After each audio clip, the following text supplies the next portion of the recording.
Okay folks, today we're going to show you how to set up your new Cottonwood 10x10, Cottonwood 12x12, or in this case the Cottonwood XLT 10x10 with built-in awnings.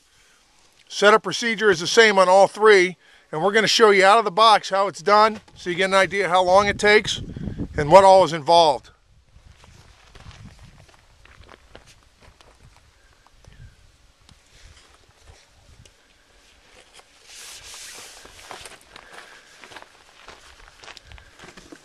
Today we've got Craig and Mike here going to show you how to do this.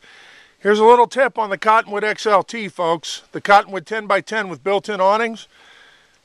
It's best to face the awnings east and west so that when the sun goes up and the sun comes down, you can raise and lower those side awnings to give you extended shade. You'll get a better idea of what I'm talking about here once we get the unit all set up. What they're doing right now is just rolling it out of the bag and positioning it so that the black mesh pole sleeves are facing upwards.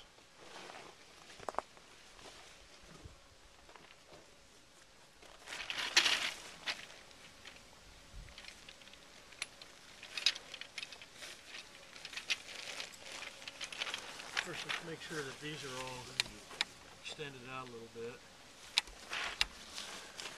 As Mike just mentioned, he takes the four legs, pulls them out a little bit.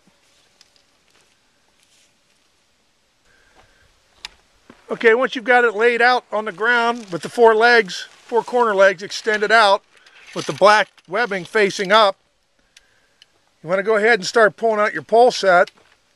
As Mike's doing here, he's assembling the vertical corner poles that have the pre-bent section in it and placing one at each of the four corners with Craig's assistance.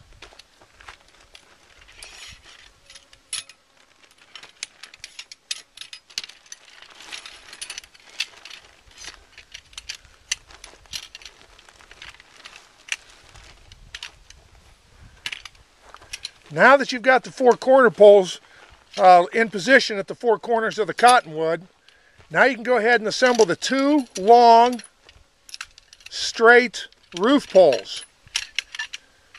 Once you've gotten those all assembled and hooked together, then you can begin inserting them through the roof's pole sleeves, as Mike's doing here. You want to make sure you get them all the way through those sleeves so that the ends are sticking out of both sides. You don't want to force it because you can rip that pole sleeve webbing if you force it too hard. Okay, once that's done, you start to raise the unit with the upwind corners. As Mike and Craig are doing, you simply lift the roof poles, insert the vertical corner poles. You want to be sure to pull that fabric all the way down over the corner as they've done, and then insert the pole tip into the inside grommet. You'll notice that Mike is extending that webbing at the bottom of the corner. There's adjustable webbing on all four corners at the bottom. It's really helpful if you extend that out all the way so that setup is not as tight, and you can later go back and tighten up those straps and give yourself plenty of tension there. Now they've gone around to the back two corners, and they're essentially going to do the same thing. They're going to pull that webbing, the pole sleeve webbing, down over the corner of the pole. All right, now Mike, come on around. Craig will hold his position.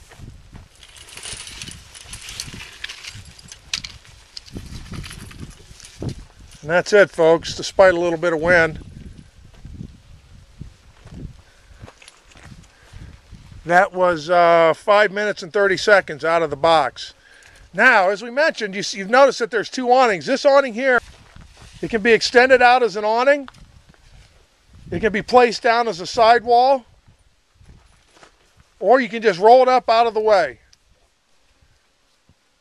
Lastly, in Craig's corner, you'll notice the webbing at the bottom of the leg can be tightened up.